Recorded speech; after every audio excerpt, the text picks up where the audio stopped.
Croatia or wherever they're from that they've come here, but some staff as well come just to learn English and then will go home, and then others it could be salary that they've gone somewhere else that might be a higher salary.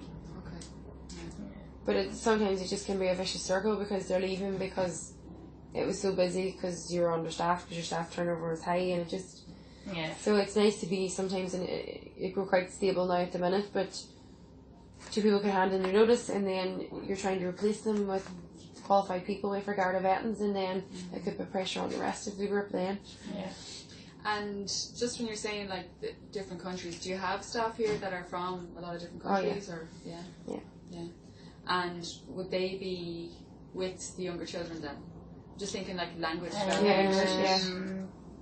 We would try and do it half and half. Definitely, would never try to avoid putting two staff together when English isn't their first language.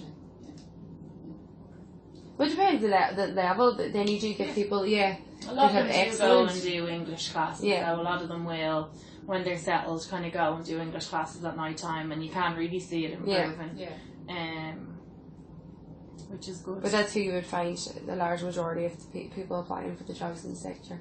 I don't know if it's Dublin because it is the capital and this is where they tend to come to. But 50% of our staff are from other countries. Alright. And last question, is there anything else you consider relevant to this research, so in relation to policy and practice for the under threes that we haven't talked about that you'd like to mention? So we did mention ratios if they're a bit lower in the smaller rooms. We were saying space. We were like, if the space, because most kind of purpose-built areas are like literally your spaces for one child, and it's just for the amount of children that are supposed to be in the room. But if they had more space, it would be easier to kind of have them more interested and more engaged in things. So if you're able to provide more space than what's been in like this centre is lovely because they have a massive activity street. We'll show it to you when we're finished, but there's a giant activity street so they can kind of come in and out, and then they have 3 separate gardens that can kind of, let's say the babies can be out with older children, they're not going to be hurt and things like that, so there's a lot of space in this centre, whereas other centres might be as lucky. Alright. Anything else? We've covered a lot anyway. I can't.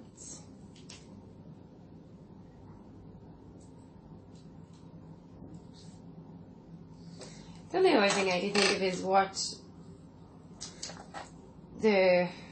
your record keeping or your recording of observations and stuff from like an inspection purpose. They do. Maybe I don't know if they were going to introduce like something like where the staff could have non-contact time to do their observations. Because I do think it's quite a lot to expect of them while also providing a really high quality of care.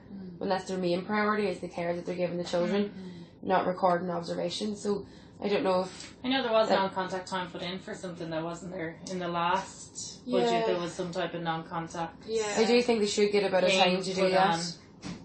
So it's a lot of pressure on them. Do you think that's linked to the ratios then? If there were lower maybe ratios, if there were lower ratios, they'd have more time to plan and record and things. Okay. Well, that's a good point. Okay. Anything else?